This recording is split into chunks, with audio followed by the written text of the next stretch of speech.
კი ბატონო. ხო, ნუ დღეს ასევე ჩვენ უნდა ვისაუბროთ მეორე თავზე პავლე მოციქულის მიერ დაწერილი ეპისტოლე, რომელიც მან კორინთელებს მიწერა.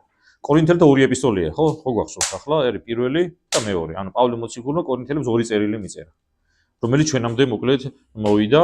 პავლე მოციქულს როგორც ჩვენ ვიცით ეკლესიიდან ეკლესიის სწავლებიდან ახლა წმინდა წერილებისაც გადაგიშლია და იცით 14 ეპისტოლე აქვს დაწერილი, აქედან ორი კორინთელებს მიუძღვა. კორინთელები, რომელიც როგორც გითხარით, იყვნენ განსაკუთრებულ ადგილზე მცხოვრები ადამიანი, დიდი მეგაპოლისი იყო, მოკლედ დიდი ქალაქის მაცხოვრებლები, ხო?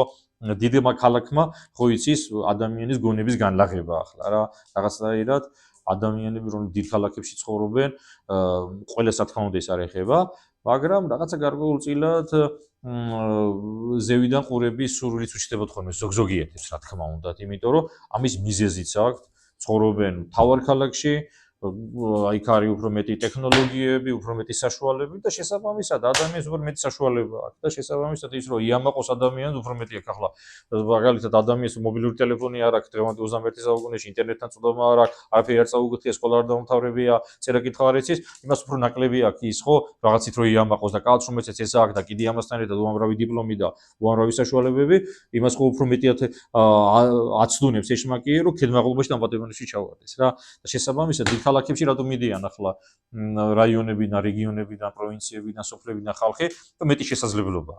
აქედან გამომდინარე, კორინთელები რაღაც განსაკუთრებული კატეგორიის ადამიანები იყვნენ, განათლებულები, ნუ დიდ ქალაქში მაცხოვრებლები და ამასთან ერთად მორწმუნეებიც იყვნენ, როგორც ვიხედებით, იმიტომ რომ ორი ეპისტოლე პავლე მოციქულმა მათ მიუძღვნა, ხო? მეორე თავში რაზეა გამახვილებული ყურადღება რა. ესე იგი პავლე მოციქული აქ მნიშვნელოვან ყურადღებას ამახვილებს იმაზე, რომ მიუხედავად იმისა, რომ შეიძლება ადამიანი იყოს განათლებული, კონდეს შეიძლება კარგათაც აზროვნებდეს, მაგრამ მიუხედავად ამისა, ის უნდა აღიარებდეს, რომ კაცური გონება უფრო კნინი და უფრო მცირეა, ვიდრე ის, რაც ღმერთმა ადამიანს მის, ანუ აქ სიმდაბლეა საჭირო, ხო? სიმდაბლე იმ შემთხვევაში შეიძლება მიაღწიოს ადამიანმა თუ საკუთარ თავს ყველაზე დაბლა დააყენებს, ხო ასე ახლა. თუ შენ ვიღაცაზე მაგარი გონია შენი თავი, შესაბამისად ამას ვერ მიიღებ. და მოკლედ ახლა წაგიკითხავთ ეს მნიშვნელოვან სიტყვებს. და სიტყვა ჩემი ქადაგებაა, ჩემი არწმუნები და კაცობის და სიბრძნისათა სიტყვათაითა. ცოტა სწრაფად ვარ ვკითხულობ. ცოტა სწრაფად წავიკითხე. მოდი ახლა ნელაზე ვიკითხავ. და სიტყვა ჩემი და ქადაგებაა, ჩემი არწმუნებითა კაცობრიwisa სიბრძნისა სიტყვათაითა. ანუ ჩემი ქადაგებაო, ჩემი ჭკუი და სიბრძნით კი არ არისო.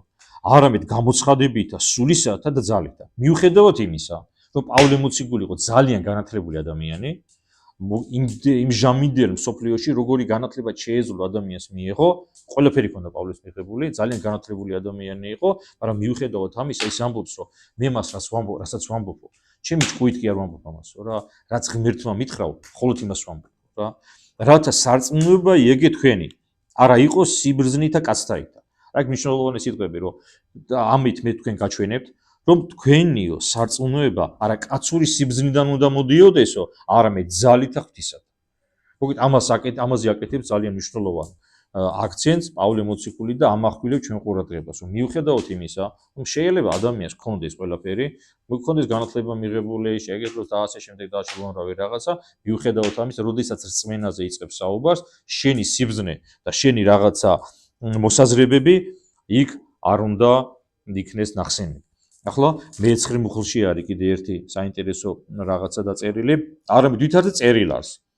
აი რა გაუმზადა ადამიანებს ღმერთმა, რომლებიც ისე მოიქცევიან, როგორც პავლე მოციქული გვეუბნება ჩვენ, ანუ თუ შენ გონებას კი არ მიენდობიო, თუ ღმერთს მიენდობიო, ასეთ შემთხვევაში ღმერთმა გაუმზადა ადამიანებს.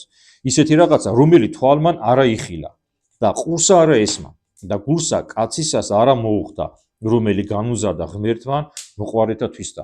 ანუ ღვთისმოყვარე ადამიანებისთვის ღმერთმა გაამზადა ისეთი რაღაცა, რომელიც ადამიანის თვალმას არასდროს არ უნახია, ყურს არასდროს არ გაუგონია, ისეთი რაღაცა გაუკეთაო და გაამზადაო ღმერთმა ადამიანს, რა იგულისხმება ამაში. ყველა მორწმუნე ადამიანს, ვინც ენდობა უფალს და ცხოვრობს ღვთისმცნებებით, გამზადებული სასუფეველისათვის. ნეტარი, ტკბილი, მარადიული სასუფეველისა და რომელშიდაც თითოეულ ჩვენთაგანი იმედია დაამკვიდრებს ღმერთი, ხო? დღეს მე-40 დღეა პატრიარქის და ღმერთმა უწმინდესაც ასეთი ნეტარი სასუფეველი დაუმკვიდროს, ჩვენ ასე გონი ასე იქნება. და ბოლოს მეორე თავი ძალიან მნიშვნელოვანი სიტყვებით მთავრდება. სიტყვებით, რომელიც აჯამებს პავლე მოციქულის ამ მოსაზრებას, რომ ადამიანს საკუთარ გონებას არ უნდა მიენდოსო და განათლებული. პავლე როგორ ამთავრებს მეორე თავს. რამე თუ ვინცნა გონება უფლისა, რაითა აზრახა მას, ხოლო ჩვენ გონება ქრისტესი გვაქვსო. ანუ ბოლოს ასამბლოს პავლე მოციქული. მიუხედავად იმისა, როგორი განათლებულიც არ უნდა იყო, შენ უნდა იაზროვნო ისე, თუ გინდა ახლა ქრისტეს მიმდევარი იყო, როგორც ქრისტე გვასწავლის ჩვენ. ანუ ჩვენ გონება ქრისტესი გვაქვსო. ჩემი ასე მგონია კი არ უნდა თქვა, უნდა თქვა ისე, როგორც წერია წმინდა წიგნში. უნდა გაიზიარო ის მოსაზრება, თუ წერია, იმიტომ რომ ჩვენ ვიცით, რომ ის რაც დაწერა უფალმა, დაწერა ჩვენთვის, ჩვენი სულისხმობისთვის და იმედია თითოეულ ჩვენთაგანს. გონება ქრისტესი გვექნება. ხო, როგორც პავლე ამბობს, ჩვენ გონება ქრისტესი გვაქვს. მოკლედ, დავასრულეთ მეორე თავიც, ღვთის შეწევნით, მომავალ შაბათს გავაგზავნეთ კორინთელთა ეპისტოლის კითხვას და ასე საინტერესო თემებზე ყურადღების გამახვილებას ამინ.